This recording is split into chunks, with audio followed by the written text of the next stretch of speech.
Welcome to Habitly Courses, a production of Manage to Win. Each course is divided into multiple lessons for easy viewing. All are now completely free, so you can watch them on your own or work through them as a team. Please subscribe to this channel, leave a comment, and share your favorite lessons with others. Try to find something that helps you be your best. All right, we're back to assessing talent. We're going to dive into lesson 4. In this lesson, we're going to talk about competencies or soft skills. Now, at Manage to Win, we offer 2 primary talent assessments. One of them is our dual perspective. It looks at behaviors, which is how you do things, and then driving forces or motivators, why you do them. That's great. But in our triple perspective, we give you more detail.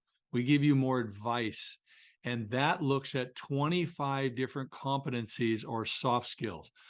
This is more about your behaviors, but it gives you more specific insights. There are 4 levels of ratings on these 25 different competencies or soft skills. I'll talk about that more in a moment. What I recommend you do is that you look at this part of your report, or if you're considering yourself just separate of the reports in these areas, which is a little bit difficult, but look at 1 or 2 of your strengths, figure out one thing you can do in each area to make that even stronger. Take your strengths and get on a path to make them superpowers. In the same way, look at the areas where you need improvement, maybe 1 or 2 areas. Choose one thing to do in each area where you can help make that so it doesn't hurt you, doesn't slow you down, doesn't negatively affect relationships. There are 2 key graphs in this portion of your report. This is one of them. You can see the 4 rating scales: well-developed, developed, moderately developed, and needs development. This person is not very strong. On a scale of 100, they are at the highest in the low 60s. And so well-developed, they don't have any well-developed, although it looks like it in the graph.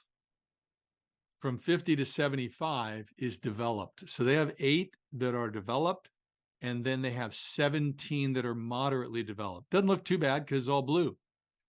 However, that's just looking at their scores alone. When we look at the same person compared to everyone who's taken this portion of our assessment across our vendor, TTI, so this is probably millions of people, it looks quite different. So you can see developed, they only have 3, and they're not very strong.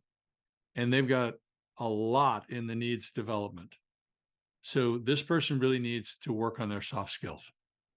So at the top, I may want to work on appreciating others and diplomacy.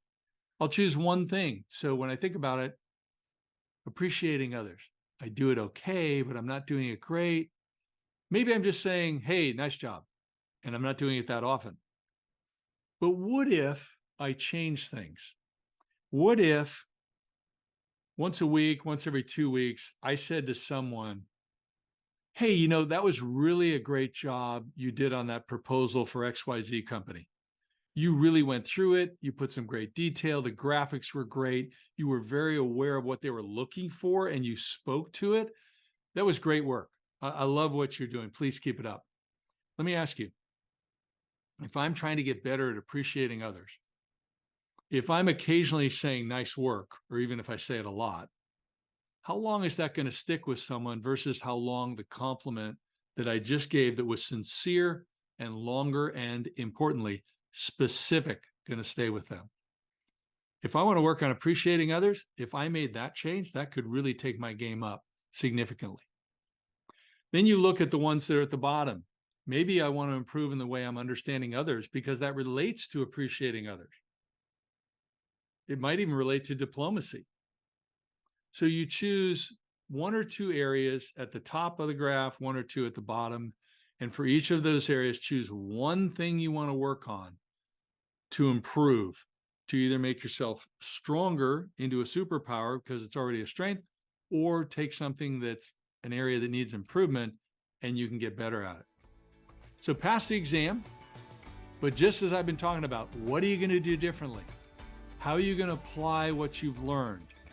And if you go into our reports, there's a lot of detail. But this gives you a quick overview. I hope it's helpful. And then proceed on to the next lesson. We've got some great stuff to show you. Thank you very much.